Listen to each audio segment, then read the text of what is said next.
ఆ మధ్యలో అనూహ్యంగా జరగరాని ఇది ఒక దారుణం జరిగింది.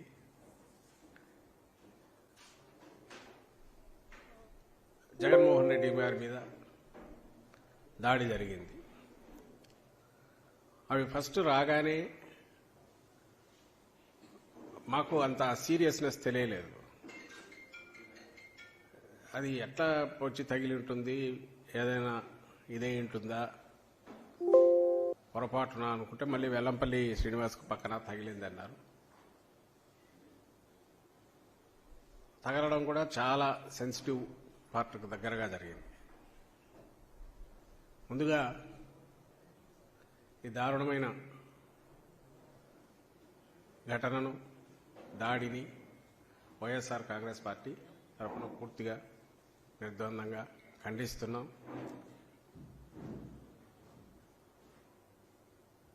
ఇది ప్రజాస్వామ్యంలో ప్రజలలో మమేకమై తిరగడం ఒక ప్రధాన లక్షణం అయితే, ఏ పార్టీ అయినా పార్టీ నాయకులైనా దానికి ధీటుగా నిలబడలేని పిరికి పందలు చేసే చర్యగా పార్టీ పరిగణిస్తుంది.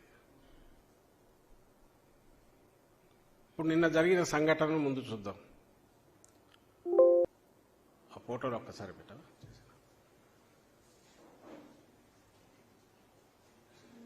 జగన్మోహన్ రెడ్డి గారి మీద జరిగిన దాంట్లో మీరు గమనిస్తే గాయం లోతుగా తగిలింది, కుట్లు పడ్డాయి. తర్వాత ఇమ్మీడియట్ కాకుండా తర్వాత ఇదంతా స్వెల్ అయింది. డాక్టర్లు కూడా అదే చెప్పారు, కన్నుపాటు. నేను ప్రధానంగా ఇప్పుడు చూపుతున్నది ఏదంటే, ఆ రాయి అనుకుంటున్నది ఏదైతే ఉందో అది కూడా దొరకలేదు. అది వచ్చి తగిలిన పార్ట్ చూస్తే అక్కడి నుంచి 1 ఇంచు కిందికి వచ్చింటే కంటికి పూర్తి కన్ను పోయేది, కన్ను దెబ్బతినేది, కన్ను పోయే అవకాశం ఉండేది, ప్రమాదం ఉండేది. అలా కాక ఇంకొంచెం ఆయనకన్నా స్ట్రైట్ చూస్తుండి ఇక్కడ తగలకుండా ఇక్కడ తగిలింటే ప్రాణానికే ప్రమాదం అయ్యేది. ఇది ఎవరైనా మీ మీడియాలో వచ్చినవి చూసినా కనపడుతున్నాయి. ఆ తర్వాత మూమెంట్ అది కూడా మీరందరూ మీడియాలో కూడా చూపించారు. సరిగ్గా ఒక స్పాట్కు వచ్చేసరికి ఒకేసారి జగన్మోహన్ రెడ్డి గారు ఇట్లా పక్కకు తల వంచుతారు. పక్కనున్న వెల్లంపల్లి శ్రీనివాస్ ఎవరైతే అభ్యర్థి, విజయవాడ సెంట్రల్ అభ్యర్థి, ఆయన ఇద్దరు సైమల్టైన్స్ ఒకేసారి ఉంచుతారు. అది స్పాంటేనియస్గా వచ్చిన రియాక్షన్ ఏదైతే తగిలినందుకు అనుకోవాలి. తగిలినది కూడా బలంగా తగిలింది అనేది తెలుస్తుంది. మామూలుగా తర్వాత వెల్లంపల్లి శ్రీనివాస్కు ఆయనకు కంటికి జగన్మోహన్ రెడ్డి గారికి తగిలిన తర్వాత వెళ్ళి తనకు కుడి పక్కనున్న వెల్లంపల్లి శ్రీనివాస్ కూడా కంటికి, ఎడమ కంటికి తగిలింది. ఆయన కన్ను మీద తగలడంతో ఈరోజు కూడా మెడికల్ చెకప్ చేశారు. బహుశా మీ మీడియా వాళ్ళు కూడా వెళ్ళినట్టు చూసినట్టున్నారు. 48 hours ఏదో ఇదిలో ఉంచాలా, అబ్జర్వేషన్లోనే అన్నారంట. చిన్న స్క్రాచెస్ ఏవో పడినాయి కనుగుడ్డుకొని అంటున్నారు, నా డాక్టర్లు అన్నారని చెప్పారు. నేను ఇంతగా ఎందుకు ఎక్స్ప్లెయిన్ చేస్తున్నా అంటే సీరియస్నెస్, సంఘటన సీరియస్నెస్, ఆ దుర్ఘటన ఏదైతే జరిగిందో దాని సీరియస్నెస్ చెప్పడానికి చెప్తున్నాను. అదే జగన్మోహన్ రెడ్డి గారికి తగిలిన రాయి తగిలి పక్కన ఉన్న వ్యక్తికి అంతే ఫోర్స్గా వెళ్ళి తగిలింది అంటే ఇక్కడ ఎంత ఫోర్స్ అప్లై ఉండాలి. ఈయన కనుగుడ్డు కూడా ప్రమాదం అయింది, ఇప్పుడు రెటీనాకు ఇదవుతోంది అనేంత ప్రమాదం శ్రీనివాస్ది అయితే, దానికి ముందు తగిలిన జగన్మోహన్ రెడ్డి గారికి ఎంత ఫోర్స్గా తగిలి ఉంటుంది అనేది ఒకసారి గమనిస్తే, ఇది కింద నుంచి ఎవరో విసిరితే దాని ట్రాజెక్టరీ పైకి వచ్చి బస్సు మీద పడిపోతుంది.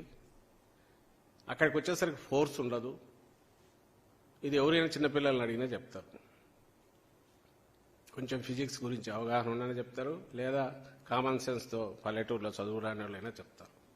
బలంగా ఏదో ఒకదాన్ని ప్రయోగించి ఉండాలి. అది క్యాటపుల్ట్ లాంటిది అయి ఉండొచ్చు, లేదా ఎయిర్ గన్ లాంటిది అయి ఉండొచ్చు. కాటపుల్తో అయినా సరే ఒక 20 అడుగులో 30 అడుగుల దూరం నుంచి వస్తే ఒకరికి తగిలిన తర్వాత మళ్ళీ అంత ఫోర్స్తో ఇంకొకరికి తగిలితుందా అనేది అది ఒక అనుమానించాల్సిన విషయం అది. సో ఏదైనా బలమైన దీన్ని అంటే బాగా పవర్ఫుల్గా ఎజెక్ట్ చేయగలిగిన దాన్ని ఉపయోగించి ఎయిర్ గన్ లాంటిదో ఇంకొకటో దీన్ని ప్రయోగించారేమో అని అనిపిస్తుంది. ఎవరో తుంటరి వాడు ఒక మిస్క్రియంట్ ఒక దుండగుడు అలా చేసి ఉంటే ఇంత పథకం ప్రకారం ఇట్లా చేసే అవకాశం లేదు. ఇది క్యాజువల్గా ఎక్కడి నుంచో విసిరినది అనుకోవడానికి లేదు అవకాశం. అలాగే నేరుగా వచ్చి తగలడం, తగిలిన స్పాట్ అది చూశాక ఎవరికైనా భయం వేస్తుంది. రాష్ట్రం మొత్తం వైఎస్ఆర్ కాంగ్రెస్ పార్టీ కార్యకర్తలే కాకుండా అభిమానులు, ప్రజాస్వామ్యవాదులు అందరూ బాధపడ్డారు, ఆందోళన చెందారు. రాజకీయ పార్టీలు రాజకీయ విభేదాలకో లేకుంటే పార్టీల అభిప్రాయాలకు అతీతంగా ప్రధాని మోడీ గారితో సహా ఇమ్మీడియట్ రియాక్ట్ అయ్యారు. ఇంకా చాలామంది నాయకులు, తమిళనాడు ముఖ్యమంత్రి గారు, వెస్ట్ బెంగాల్ ముఖ్యమంత్రి గారు అందరూ రియాక్ట్ అయ్యారు, ఖండించారు. తెలంగాణ నుంచి కేటీఆర్ గారు కూడా అనుకుంటా ఇంకా చాలామంది రియాక్ట్ అయినట్టున్నారు, ఖండించారు. ముక్తకంఠంతో దీన్ని ఖండించారు. త్వరగా కోలుకోవాలని కోరారు. చంద్రబాబు నాయుడు గారు కూడా ఖండించారు. ఆయన పనిలో పనిగా ఎవరి మీద బాధ్యుల మీద చర్యలు తీసుకోవాలని కూడా కొంచెం కూడా అడిగినట్టున్నారు. సరే, పొద్దున్న లేచి వాళ్ళ మీడియా చూసాం, అలాగే ఆ నాయకుల ధోరణి చూస్తున్నాం. నాకు అర్థం కాని విషయం ఏంటంటే ఎవరన్నా మన మీద అటెంప్ట్ చేసినప్పుడు వాడు ఎవడై ఉంటాడు, ఎందుకు చేసి ఉంటాడు, వాడిని త్వరగా పట్టుకోవాలి, పట్టుకొని అసలు విషయం బయటికి లాగాలి అనేది ఎవరైనా అడగాలి. వీళ్ళు ఇమ్మీడియట్ రియాక్షను భద్రతా వైఫల్యము, పోలీసులు ఏం చేస్తున్నారు, లేకపోతే కరెంటు ఎందుకు తీశారు, వీళ్ళ నిర్లక్ష్యము, వాళ్ళ నిర్లక్ష్యము, చేతకాంతనము. అంటే ఇక్కడ విలన్ ఎవరు, ఎవడైతే అటాకర్ ఉన్నాడో వాడి మోటివ్స్ ఏంటి, వాడి వెనక ఎవరున్నారు. జగన్మోహన్ రెడ్డి గారి లాంటి నాయకుడి మీద అటాక్ చేయాలనుకోవడం ఎందుకు, దాని వెనక ఎవరైనా ఉన్నారా, ఇవి చూడమనడం బాగానే ఉంటుంది. ఆయన త్వరగా కోలుకోవాలనడం బాగానే ఉంటుంది. అసలు దీనికంతా నిర్లక్ష్యము, పోలీసులు సరిగా లేరో, మీ భద్రతా వైఫల్యము అంటే ముందు దులుపుకోవడం ఎట్లా, పక్కకు తప్పుకొని బాధ్యత జగన్మోహన్ రెడ్డి గారి మీద ఎట్లా, ఇంకా అంతటితో ఆగకుండా ఇంకా వరుస పెట్టి వాళ్ళు కొడుతున్నవి చూస్తే ఆఖరకు ఇదంతా ఒక నటన అని చెప్పి ఈరోజు మార్నింగ్కు తేల్చినారు టీడీపీ నాయకులంతా. బహుశా ఇది కూడా మీరందరూ గమనిస్తూ ఉంటారు, గమనించి ఉంటారని అనుకుంటున్నా. ప్రజలందరూ కూడా గమనిస్తున్నారు. కడుపుకు అన్నం తినేవాడు ఎవడైనా, మెడకాయ మీద తలకాయ ఉండేవాడు ఎవడైనా అలాంటి మాట మాట్లాడగలడా? ఎవడైనా సెన్సిటివ్ పార్ట్ మీద ఇక్కడ కొంచెం కిందికి పోతే కన్ను పోయే ప్రమాదం, ఆయన తల తిప్పకపోతే ప్రాణానికే ప్రమాదం ఉన్న అలాంటి ఇది ప్లాంట్గా చేయించుకుంటారా? అసలు జనం ఉమ్మేస్తారు మొహం మీదనే వీళ్ళకి అనిపించదా? దీని వెనక ఎవరు ఉంటారు అనడానికి, అనుమానాలు వ్యక్తం చేయడానికి బాధితులుగా మా పార్టీ వాళ్ళు మాట్లాడడంలో సహజంగానే ప్రత్యర్థుల వైపు చూపించడం జరిగితే మాకు సంబంధం లేదని చెప్పడం వరకు ఓకే. కానీ అసలు అదే నటన అంటే ఇంకా వాళ్ళు ఏమనాలన్నా, మనుషులు అనొచ్చా, అనాలనా? అది నటన. 2019లో ఇదే జరిగితే ఆ రోజు కూడా అప్పుడు అధికారంలో ఉన్నారు, ఎన్నికలకు ముందు జరిగితే ఆ రోజు కూడా 5 నిమిషాల్లోనే అప్పుడు ఎవరో డీజీపీని ఉంటే ఆయన పంపించి ఇది ఆయన అభిమానులే చేయించారని ముందే కంక్లూజన్కి వచ్చి ప్రెస్ కాన్ఫరెన్స్ పెట్టి మాట్లాడించారు, చేతులు దులుపుకొని. మరి ఆ రోజు అధికారుల వైఫల్యం ఎందుకనలా? ఆ రోజు నువ్వు అధికారంలో ఉన్నావు కదా, జగన్మోహన్ రెడ్డి గారి మీద ఇది జరిగినప్పుడు మా అధికారుల వైఫల్యం ఎందుకనలా ఆ రోజు 5 నిమిషాల్లో అదే అధికారులతో జగన్మోహన్ రెడ్డి గారి అభిమానులతో ఎవరితో చేయించుకున్నాడు అని ఆ రోజు అన్నారు. అది ఇంక ఇప్పుడు ఎంత ఎగతాళి అయిపోయిందంటే ఆ కోడికత్తి సీను కోడికత్తి అనేది అది ఒక ఎగతాళి అయిపోయి ఇప్పుడు దాని సెకండ్ 2.0 వర్షన్ అని ఎగతాళి చేస్తున్నారు. రాజకీయాల సంగతి వదిలేద్దాం, అసలు వీళ్ళు మనుషులుగా అన్న ఈ సమాజంలో ఉండడానికి అర్హులేనా అని నేను అడుగుతున్నా. ఇది ఎందుకు చూపిస్తున్నాం అంతగా అంటే మళ్ళీ మళ్ళీ అడుగుతున్నాం, ఎవరైనా నటించాలనుకునేది ఆ లక్షణాలు ఉండేది వాళ్ళకున్నాయి, దట్స్ ఎ డిఫరెంట్ ఇష్యూ, దానివల్ల నేను పోదలుచుకోలే. నటించడము ఆయన నిన్న మొన్న చూసినా ఎక్కడో అది వేసి చూపించాలి నటన అంటే ఎటువంటి చంద్రబాబుది అంటే. ఆ మధ్య మీకు గుర్తుంటే ఎక్కడ అప్పుడు అమరావతి తిరుగుతున్నప్పుడు లేదా దేనికో పార్లమెంట్ దగ్గర పోయి వంగి ఫోటో కోసం పోజులు ఇచ్చాడు. మొన్న ఎప్పుడో రంజాన్ అప్పుడు అనుకుంటా, నిన్నగాక మొన్న వాళ్ళు ఏదో కేకు తీసుకొచ్చి నోట్లో పెడుతుంటే నోటికి ఇక్కడ ఉండగానే ఇట్లా వరకు ఫోటో ఇస్తాడు. అట్లా 10 సార్లు నోట్లో పొరపాటున పెదవులు కూడా తగలకుండా ఫోటోలో క్రూడ్గా కనపడుతుంది. అది క్రూడ్ నటన. వంగి ఊరికి ఇట్లా ఉండి ఫోటోకు సరిగా రాలేదా అని మళ్ళీ వంగడం, ఇవి చంద్రబాబుకు అలవాటు. ఆయన వెనకంబడే ఆయన స్కూల్లో తయారైన వాళ్ళందరికీ అలవాటు. జగన్మోహన్ రెడ్డి గారికి అలాంటి అలవాటు తెలియదు. పైగా ఒకవేళ అలా అందామనుకున్నా ఇదేదో కట్టుకొట్టుకుని తిరగట్లా కనపడుతోంది, గాయం కనపడుతోంది. అయినా సరే వాళ్ళు అదే దీనికి తీసుకుంటున్నారు. అదే ఆ రోజు నిన్న రాత్రి నుంచి మొదలు పెట్టారు, ఈరోజు కంటిన్యూస్ నడుస్తుంది. జనం ఉమ్మేస్తారని కూడా వాళ్ళకి ఏమాత్రం ఉన్నట్ల.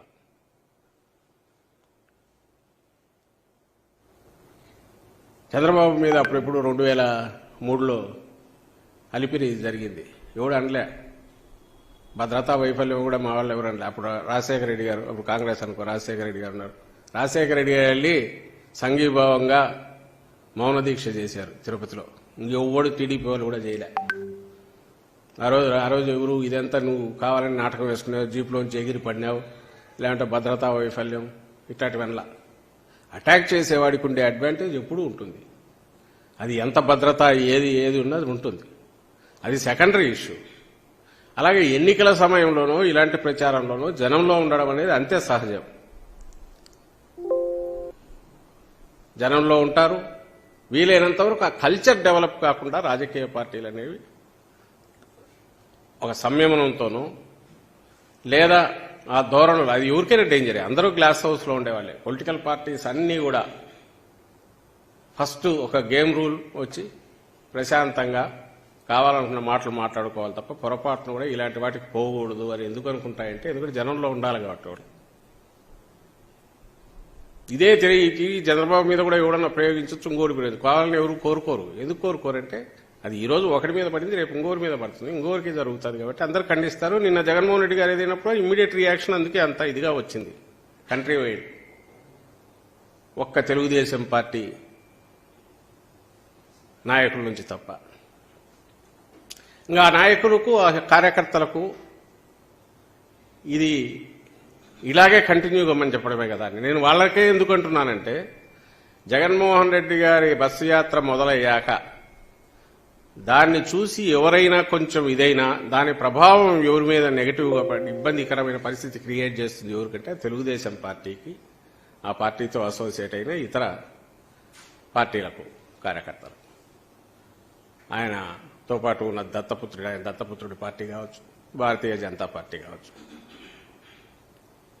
ఇందులో తెలుగుదేశం పార్టీనే లీడ్ పార్టీ. వాళ్ళు ఏదైతే అనుకుంటూ వచ్చారో జగన్మోహన్ రెడ్డి గారు బయటకు వచ్చినాక సిద్ధం సభలు సక్సెస్ కానీ ఆ తర్వాత ఇప్పుడు మేమంతా సిద్ధం సభలు సక్సెస్, రోడ్ షోలు జరుగుతున్నా చూశాక వాళ్ళ లోపల బలమైన కోరిక రాయలసీమ దాటిన తర్వాత తగ్గుతూ వస్తుందేమో అనుకుంటే దానికి మించి మరింత ఇదిగా ఇక్కడ జనం రావడం చూస్తుంటే కొంచెం వాళ్ళకి ఇబ్బందికరమైన పరిస్థితే. ఆ ఇబ్బందికరమైన పరిస్థితి వచ్చినప్పటి నుంచే చంద్రబాబు నాయుడు టోన్ మారింది. రెచ్చగొట్టడం కూడా కనపడుతుంది. ఒకసారి అది వేసి చూపించు, ఆయన స్పీచ్ వేసి సౌండ్ రాదు, సౌండ్ రాదు, వెనక్కు.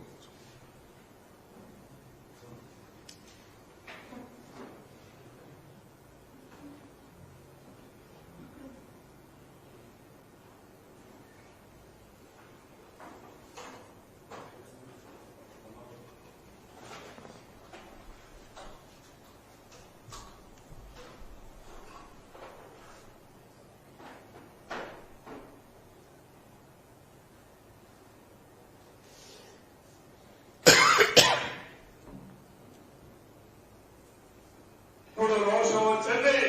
తిరిగి మనిషిగా రాయి తీసుకొని ఏ తురింత తీసుకొని ఆ తురింతని చిత్తుగా ఓడించి ఆ పేదనే మాట్లాడకుండా చేసి మీరు ముందుకు పోవాల్సిగా కోరుకుంటున్నారు. మేము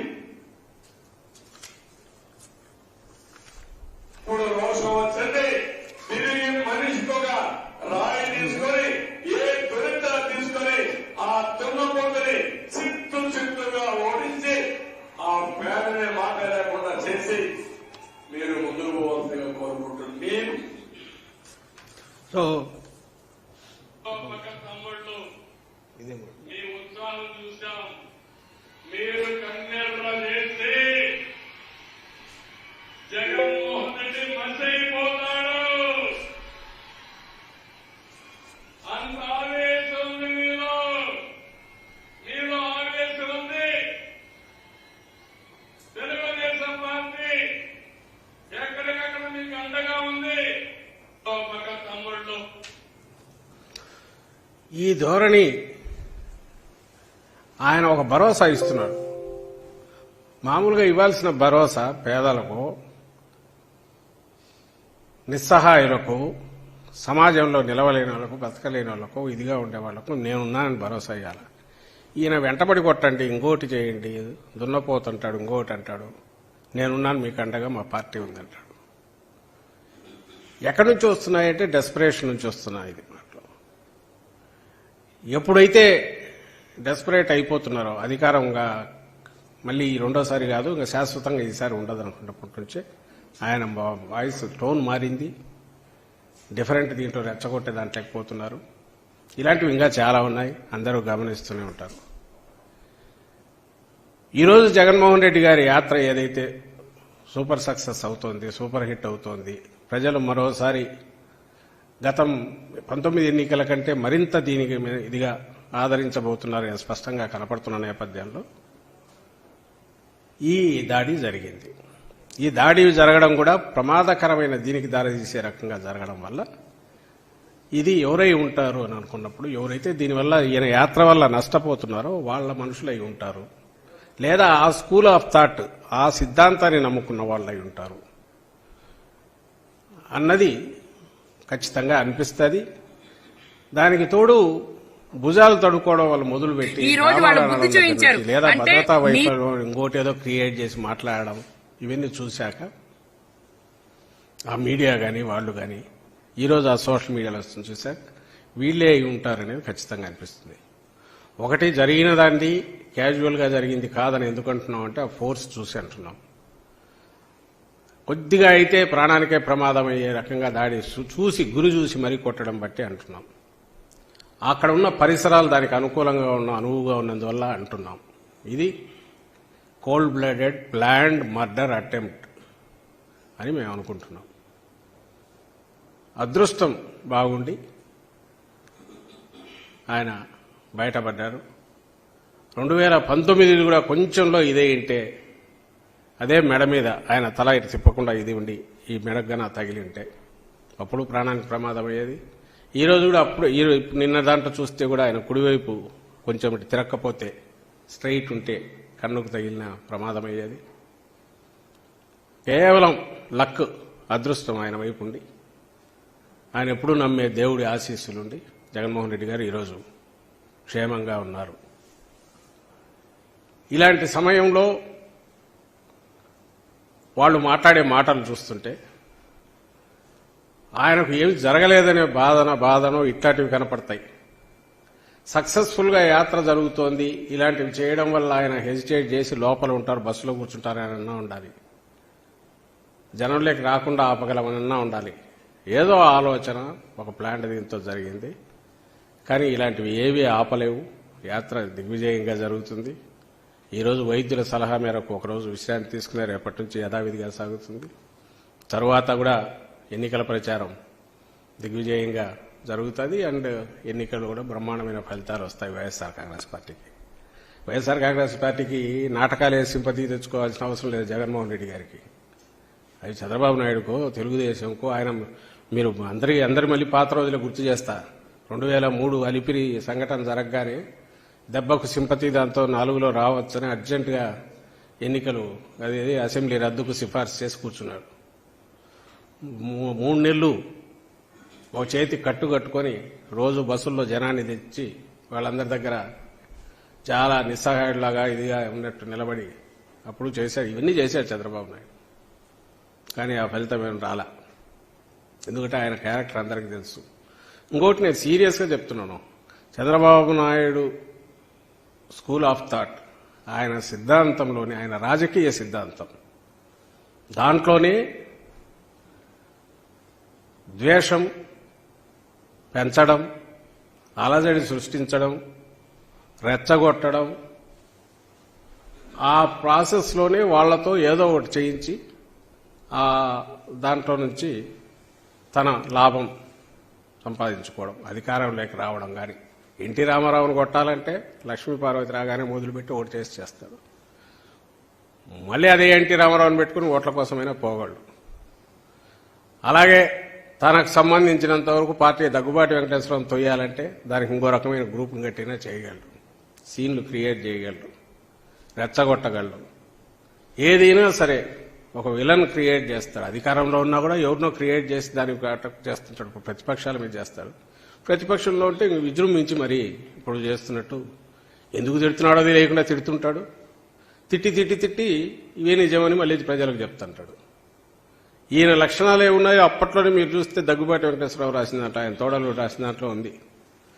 టీడీపీ తొలి రోజుల్లోనే అందరూ ఏదో సమ్మె చేయించాలనుకుంటే అప్పట్లో సమ్మె జరిగితే కనీసం 4 బస్సుల అద్దాలన్నా పగలాలా, 2 బస్సులన్నా తగలబడాలా, లేకపోతే ల్యాండ్ ఆర్డర్ ప్రాబ్లం రాదు, రాకపోతే ఇష్యూ ఎట్లా హైలైట్ అవుతుంది. ఇది పూర్తిగా ఆయన అప్పుడు దగ్గుబాటి వెంకటేశ్వరరావు అప్పుడు ఎందుకు రాసినాడో కానీ అది పూర్తిగా ఆయన రాసిన వాస్తవం ఏదైతే ఉందో అది చంద్రబాబు నాయుడు రాజకీయ స్వభావాన్ని, సిద్ధాంతాన్ని పూర్తిగా రిఫ్లెక్ట్ చేస్తుంది. ఈ నెగటివ్ లక్షణాలు ఎప్పుడైతే తనకున్నాయో ఆయన నాయకత్వంలో తయారైన ఆ పార్టీ కార్యకర్తల్లో కానీ, ఆయన అభిమానుల్లో కానీ, ఆయన నమ్ముకొని ఆయన ద్వారా ప్రయోజనం పొందుతారనుకునే వాళ్ళు కానీ ఇదే నెగటివ్ లక్షణాలే ఉంటాయి.